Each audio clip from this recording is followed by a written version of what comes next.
Right, hello there ladies and gents, welcome to another repair video. Today we're going to be working on this Xbox One S which has been sent in. This console's been sent in because it has a beep on and beep off issue. So if you take a look at the ticket here, you can see that it says on the top, turns on then off.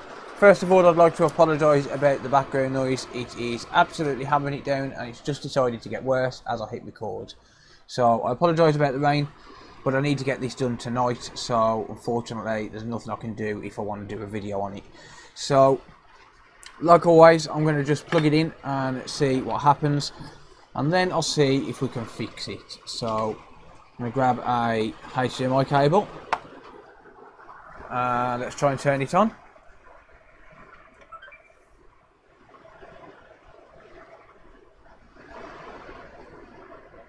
Okay.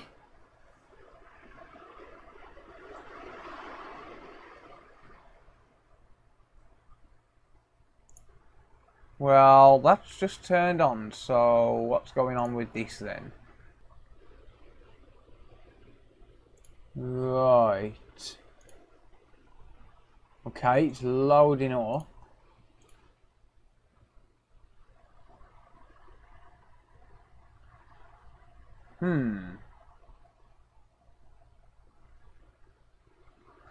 Right. Very strange. Because this one's supposed to be a beep on, beep off. So, yeah, I'm confused. Right, let me just hook up a controller. Okay, it's syncing a controller.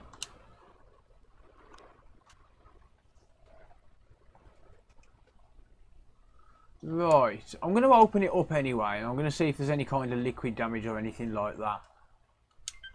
That's very strange. It's supposed to be a beep on, beep off issue.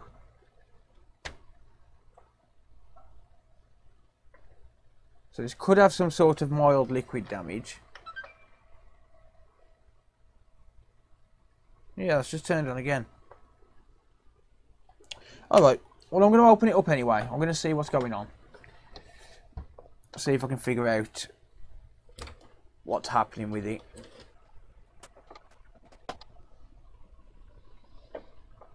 And I've just checked the serial number against the ticket and it matches. So, it's a very strange thing, this.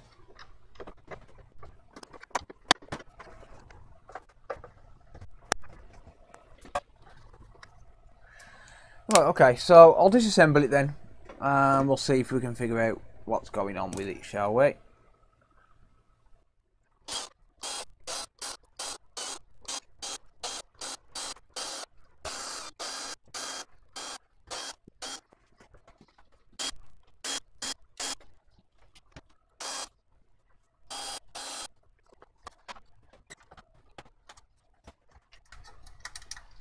Okay, so one thing I'm noticing is there's quite a lot of dust in here.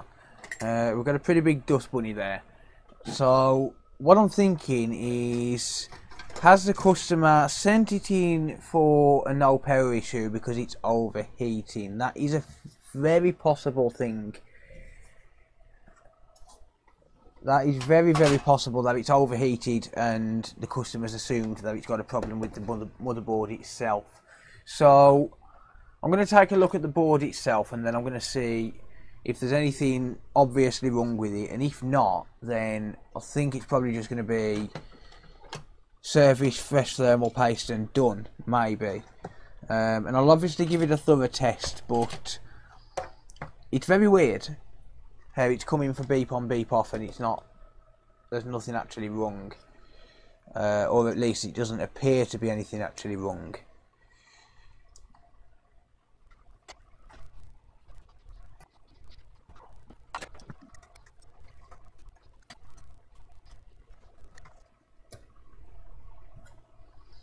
Right, so the thermal paste is very old.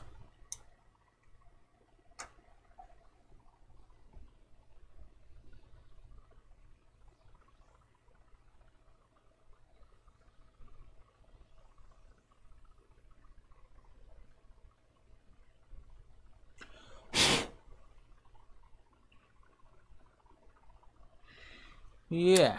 Very strange. Right, let me just have a look under the scope a sec. Right, there is what I believe could be a bit of mild corrosion on the power management IC.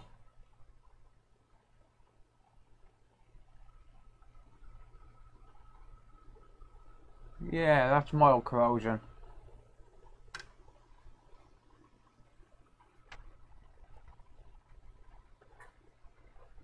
That's very mild corrosion.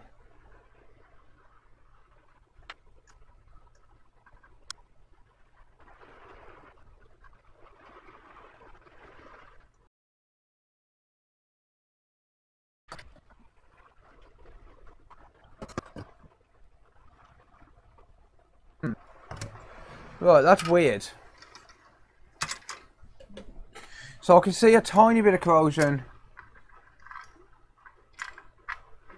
just here. But that is it. Maybe a tiny bit on that capacitor. But really nothing to write home about. And the console turned on.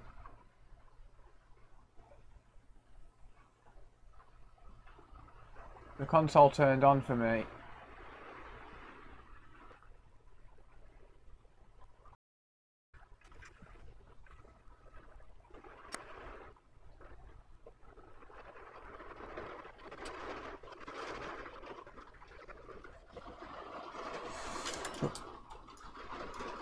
Right, well everything else looks absolutely clean, apart from this here. So, I'm going to reflow this chip. Because there is definitely a little bit of corrosion there. Definitely a little bit of corrosion there.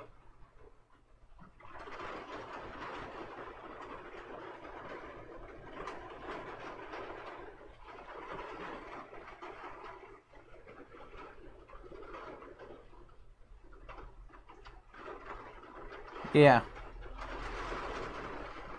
That's definitely a bit of corrosion. So I'm going to reflow that chip.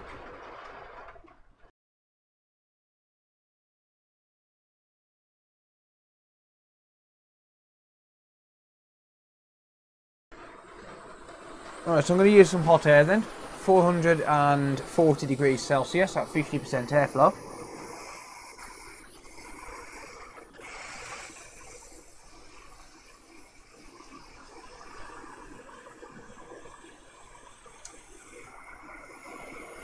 Okay.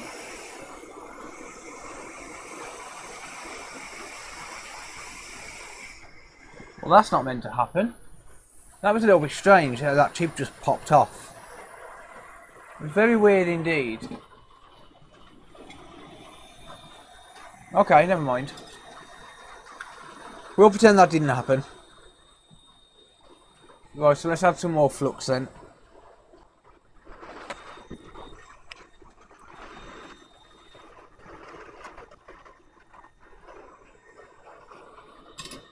Okay. Right, let's just take a look under the chip.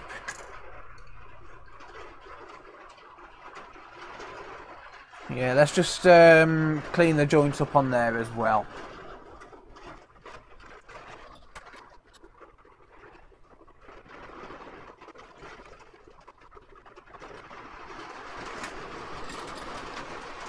Okay.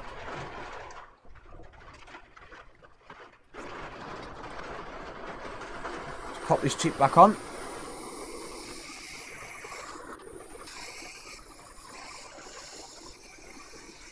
Well, I've just messed up a load of caps.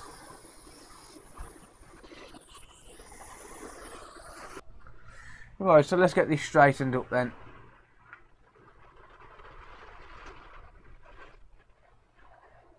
So these tiny 201 resistors falling off on me. Don't know what happened with that.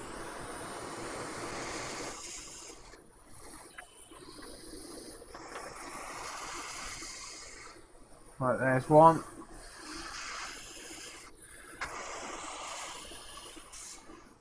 And two. There you go. Right, so that's straightened up now.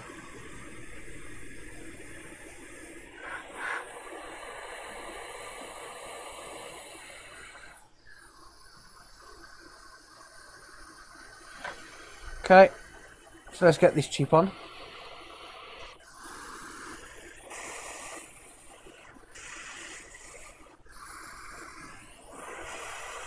Press and hold. And I just realised I was a little bit out of view. Sorry about that. Never mind.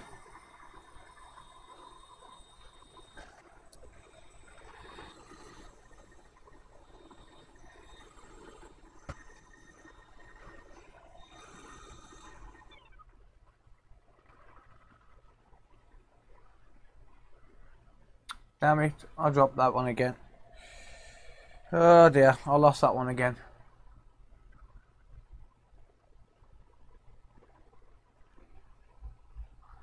No, I didn't hit tombstoned. Cool.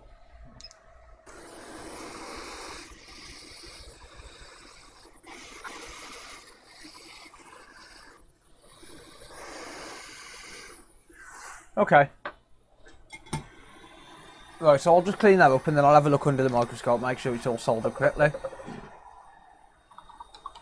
So the reason that I've done that, even though this console was turning on, is because number one, the user has reported a beep on beep off error, which could be the fact that it was overheating, or it could be the fact that there was corrosion on that chip.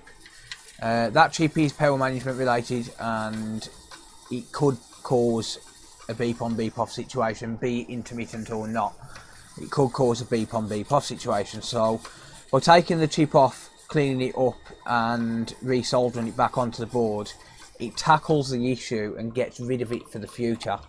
So even though it was turning on, I'm still dealing with it now rather than have it come back in a couple of weeks saying, well, it's happening again.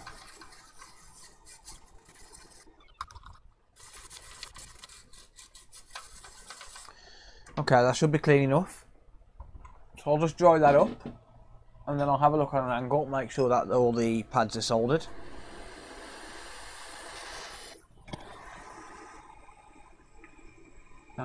They look fine.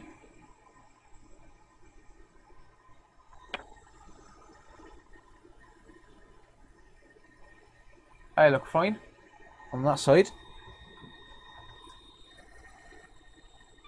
Looks good. Look good. Okay. Cool. Right. Okay. So I'm going to clean the IPU and then I'll brush down the rest of the console as well. Just give it all a good clean before I put it back together. But I do know where to look now if we do have any kind of beep on beep off issue.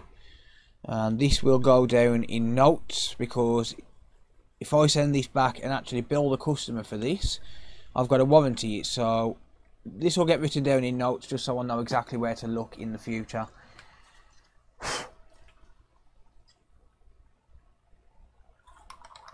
Okay, so I'm just going to clean the IPU.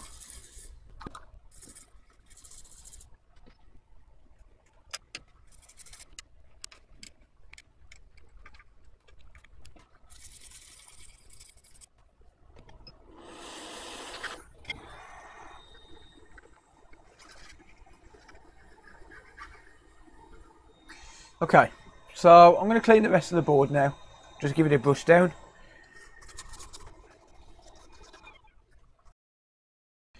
So I'll just give it one last look over. I don't think there are any other issues. Okie doke. Right, so let's get some fresh thermal paste on.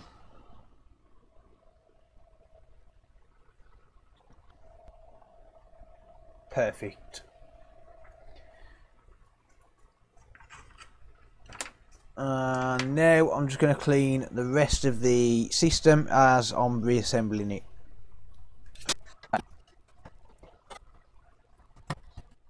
Right, so what I'm going to do then is I'm going to go and put all this back together, but I'm not going to put it into the chassis, and the reason for that is because I want to see if it works.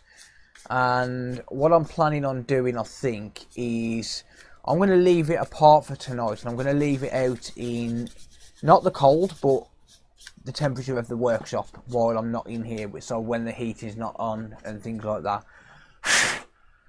This has been sat in my house for 2 days, so I'm wondering whether it was just turning on because it was warm, maybe. I don't know. I know that sounds a little bit strange, but it is always a possibility. So I can test it again first thing in the morning. So I'm not going to reassemble it. I'm just going to basically test it now, see if it works, and then tomorrow morning, because these are going to be back by, these are going to be shipped out Monday. It's Saturday now.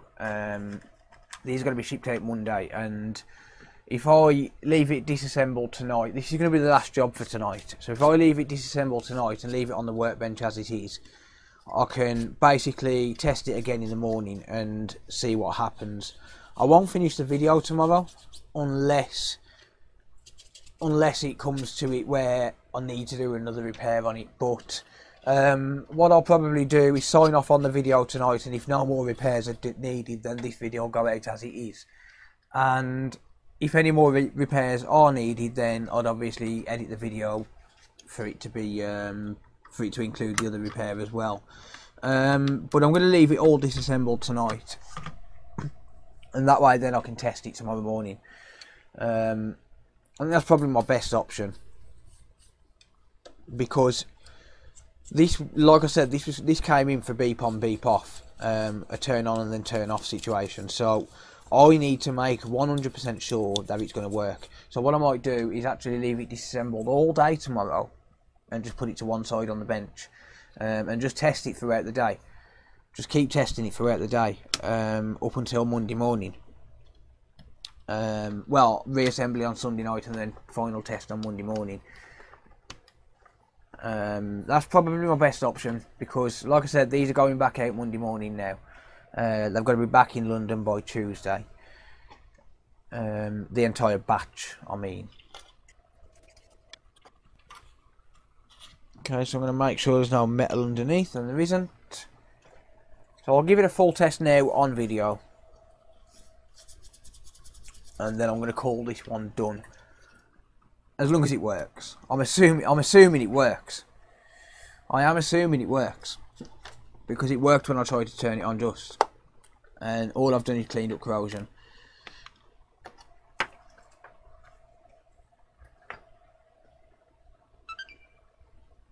And it turns on.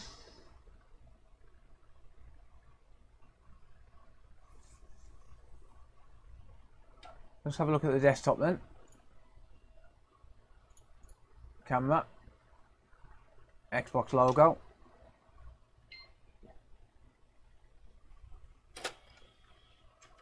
We have Overwatch in the disk drive, so I'll use their game for testing.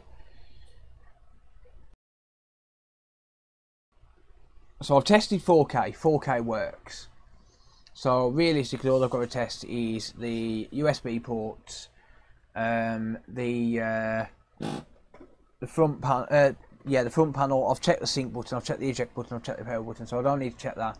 I need to check Wi-Fi and the disk drive. That's it. Wi-Fi and disk drive. That's all I need to check. But this appears to be working fine. Right, so according to this, Overwatch is in there and it is loading up. Okay, so Overwatch is loading. So let's check the front port then, the front USB port. So I'm going to remove my batteries, and I'm going to plug in the controller, and that turns on the controller. So now the controller's working. Yep, okay. So controller works fine on the front USBs. Give the HDMI cable the wiggle test. Absolutely fine.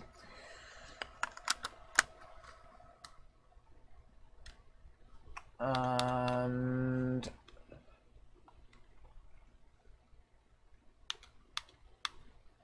let's go to settings and let's make sure that we pick up Wi-Fi. We do. There is of course a subliminal message in this network name. You should really pay attention to this network name because it is very, very important. And also the password, if you follow along with me. That's double pressing.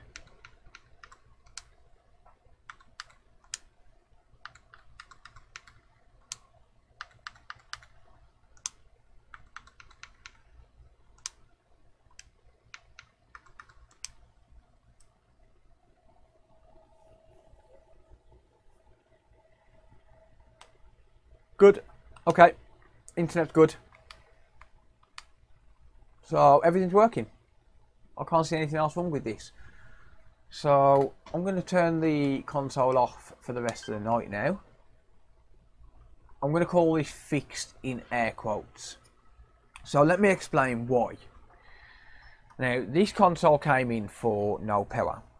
It came in for a turn on and then turn off. So that can be one of two things. It can be overheating, which yes, it was very dusty. Or it could be the fact that there was corrosion on the NCP 4205 power management IC. Very minute corrosion. It was only across 2 pins, but still corrosion nonetheless. So what I've done is I've basically refreshed all of those solder joints. I've taken the chip off, resoldered that, replaced all of the solder that was on there with leaded solder, and then resoldered that chip back on. By doing that, that gets rid of the corrosion, so it prevents anything from happening to that chip in the future, or at least as far as the corrosion is concerned. It's more of a preventative measure than it is a repair. So it's not actually a repair, but at the same time it probably is, because like I said, the customer was complaining that it was beep on, beep off. So yeah, I mean, it's you know, not all repairs are cleaning up 15-20 components and replacing them, or reboiling RAM chips and stuff. Sometimes you do get stuff like this where the customer will complain of something and then you'll get it in your hands and it will work. But the only way that we can determine whether there's an issue or not is to investigate. And if we're going to investigate, we may as well clean up the corrosion that was there, and we may as well clean up the dust that was there. So I've still done my job as far as I'm concerned, but you know, you may see it different. If you do see it different, I'm open to listening to that. You know, if you do see it differently, but as far as I'm concerned, I've done some work to it. I've done like 40 minutes worth of work to this in terms of cleaning and disassembly, replacing the solder on that chip and refreshing those joints, getting rid of the corrosion and preventing it from causing a problem in the long term. So the customer will obviously still get billed for a no power issue, which, to be fair, it would be about the same as what I would charge to clean it and replace the solder on a chip anyway. They'll get billed the same as a retimer job basically, which, you know, it's that's more than reasonable in my opinion. Yes, I haven't replaced any components, but I have prevented any issues with that corrosion in the future. But that's going to be for this video. I hope you enjoyed a little bit of a different video, a little bit of a turn and a twist on what I usually do. But yeah, let me know what you think down in the comments down below. If you have any comments or questions, of course you can ask away in the comments and I'll do my best to get back to you. If you like what you see and you want to see more repair videos where they're usually a lot more interesting than this, be sure to hit the subscribe button and turn on the bell notifications so that you're notified every time that I upload. I am trying really hard to get to 6,000 subscribers by the end of January, so if you could hit subscribe, it would really help out the channel a lot. I also now have channel members where all members get early access to all of my videos on that get posted on a Tuesday. So members get access to that Tuesday video on a Sunday, and for as little as $1.99 a month, not only are you getting early access to the videos, but you're also supporting the channel. But that's going to be it for this video. Thank you very much for watching, and until next time, see you later. Bye for now.